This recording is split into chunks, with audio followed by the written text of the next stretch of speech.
and Paul Seals. Just before I do that though, we've got a very special guest here with the Clear community as well. I want to introduce you to the world's youngest Bitcoin millionaire, Erik Finman.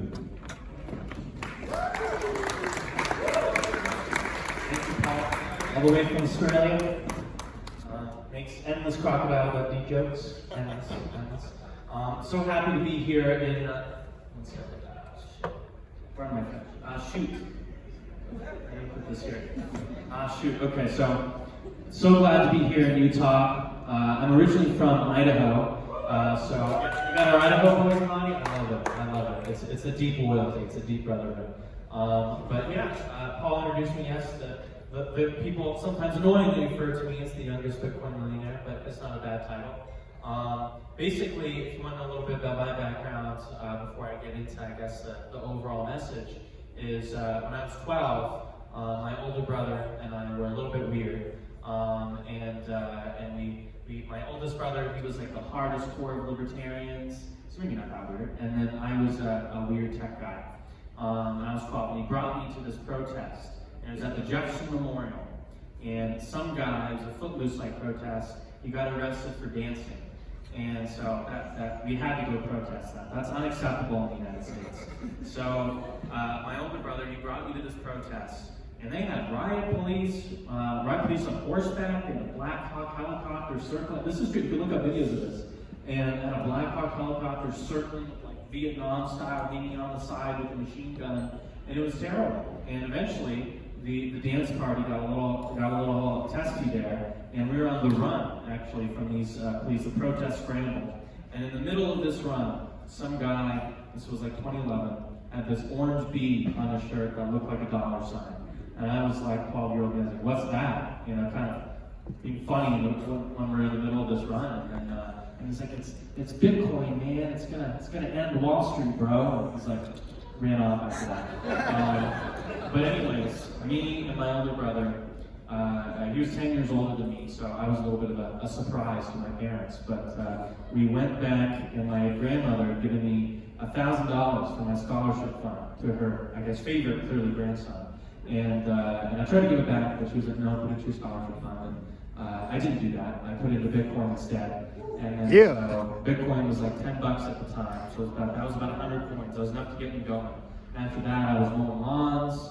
I was, trying to 12-year-old me play the markets. Some kids, I think, had video games or sports. Mine was Bitcoin, so I was very popular in school, as you might imagine. And shit's too. But anyways, so that ended up paying off for me though. And then I mowed lawns, trying to pick the markets. Eventually, 15, I had a good amount of money. Dropped out of high school, moved to Palo Alto, started a startup, and eventually sold that company when I was 17. Still doing Bitcoin trading just during that time. And when I sold that company when I was 17, I put that all back into Bitcoin. And then at 18, I guess got the title of youngest Bitcoin millionaire there, which was crazy, but was interesting. Led to a lot of great opportunities, but ultimately, I guess, my libertarian roots growing up in North Idaho and being brought to libertarian protests, I just feel like, that like in this country right now, the fight against free speech, the fight that big tech is in my opinion, fighting against every normal Americans. I was at an event, and then, this was a bunch of, no offense, old people, and all that. Everyone's young and good looking here though, but at that event, there were old people. And then 2/3, someone asked, how many people have been banned by social media? And 2/3 of the place, these are grandmothers and grandfathers, raised their hands. And to me, that's just so sad and so unacceptable. And that's why I feel like I got into Bitcoin. Like, people think I got into Bitcoin sometimes in the first place. Oh, I think it's going to make a lot of money. It's like, no, at the time, I did not think it was going to make a lot of money. You hope for it, kind of like in the way you hope for world peace, but, you don't think it's really going to happen, although you hope for it.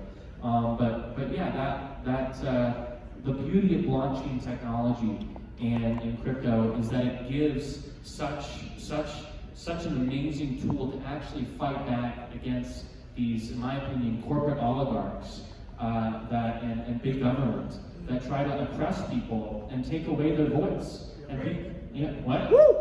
Oh yes. And then, but yeah, and then that's I didn't hear what you said. Preach. Preach. Oh, okay. I thought you said great. I was like, what? And then preach indeed. Yeah. But that's basically it, and that's what blockchain gives us. What? We'll get to it, Paul. We'll get to it. All right. My dad is actually Paul as well. So, but anyways, but that's the whole reason why I love blockchain technology in the first place. It wasn't just because I thought it would make a lot of money. It was because I thought this could make a difference. And I think that's why everybody in this room is pro Bitcoin, pro crypto, because everyone is just trying to make a difference. There's so many applications, so many impressions. Obviously the stereotypical example, Venezuela. People are able to, I don't have to explain this to all of you, but I mean, people are able to now make food because they're able to order it with Bitcoin, when ordinarily they might starve to death. You see this happening in even refugees. Rather than having to leave everything behind, Bitcoin gives them a tool to bring their money with them on a USB stick and bring their wealth with them. And how does that change the conversation?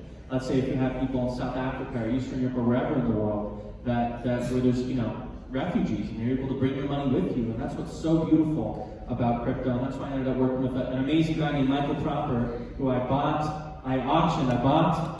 his design and all that. And if anyone wants to buy it off me, 1,000, 10,000, I won't take it, because it's such a beautiful thing. He's a great friend, and that's why I'm in Utah a little bit more these days, because he has been such an amazing person, an amazing, intelligent engineer, and basically together we've been doing this, doing a phone, which is like a crypto phone, has all these blockchain-based, completely decentralized app store, because you see what happened to Parler, agree with Parler or not, like they're able just to take you off the app stores now. They say Twitter, Facebook, they say go create your own Twitter and Facebook. And then people did, and now you get banned. I know so many friends, they try to upload crypto apps or blockchain-based apps to the app stores, they can't, they're banned. I'm on a phone call actually tomorrow, there's a big company, can't even get it on. It's terrible.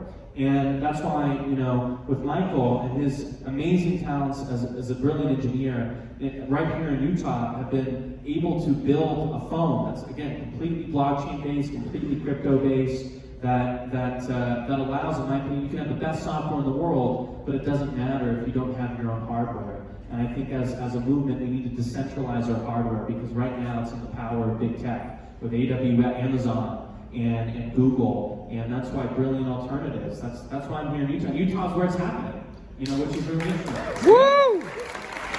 Yeah. I used to live in San Francisco. I used to live in Silicon Valley, and people aren't working on it there because there's no ideological diversity. Where they preach about diversity. Diversity's great, but there's no diversity of thinking, no diversity of ideology. And that's why I love Idaho, and where I'm from in Utah, is because you have the freedom to be yourself in these places. And that's ultimately where we're going. Yeah. It's true. And we're losing that, and that's so fundamental to America, the right to be yourself, the right to have your own voice. And that's why, in my opinion, they're trying to take that away off of the normal social media networks, create alternative, app, doesn't matter. And that's why hardware, that's a lot less bannable, if not completely unbannable, than software. And that's why blockchain is such the only tool that can really get you there. And that's why people don't know, I don't know how long I'm speaking for, I don't know, I could just rant all day. Huh? They tell me just get the curtain over there, I don't know. But that's why people don't know a lot of the background of Bitcoin. And there was many alternative currencies kind of in the mid-2000s that came out before Bitcoin. I was I was a weird kid. I was into all. They were, Liberty Dollar was one of them. And yeah. It was basically, has anyone heard of Liberty Dollar? Yeah, the silver dollars. Yeah. Oh, silver dollars, was that it? Aren't they silver as well? Yeah, silver. It was a reserve. It's beautiful. People have heard it. I'm in the right room. But that was a beautiful thing. Where basically he was trying to create an alternative currency where, you had bills, and you had let's say a $10, he had a reserve in his warehouse where you could use bills where a store could choose to take them, and then you can redeem $10 worth of silver with them. So going back to the gold and silver standard, right? But that guy, they threatened him with jail, and he had to shut down the project. And there was hash-based currencies that came out there, but then they threatened those. It's actually illegal in the United States. It's an old Civil War law where you're banned from starting your own currency, and that's why people think, like, that's why Satoshi, I'm sure, half the room, are probably 99% of the room, if not all of it, knows this already, but that's why Satoshi was anonymous. It wasn't some great myth, but it was just like, hey, they're throwing people in jail. Blockchain wasn't some random invention, it was made out of necessity. Well, hey, even if you start an alternative currency, if you have any type of centralization, they'll come for you. And at the time, they were doing like raw milk busts. If anybody remembers that, again, I watched all the libertarian videos. They sent SWAT teams in back in the day to go after like raw milk. If you were making raw milk, it was terrible in those videos. And they were doing this with currency, and that's why blockchain was invented. And this tool is so important, so impactful, and everybody in this room knows it. And I think the whole world is about to know it very soon, if not halfway already. But that's the whole point. And so, anyways, I'll stop ranting here. But it's a pleasure to be in Utah. It's a pleasure to speak to you all. And if you want to go check out this amazing crypto blockchain-based phone, go to clear.store and you can check it. Get yourself one. Totally biased. That's just a total shameless plug. But I hope you like it. I mean, it was made out of love and necessity. So thank you so much. Yeah. Woo!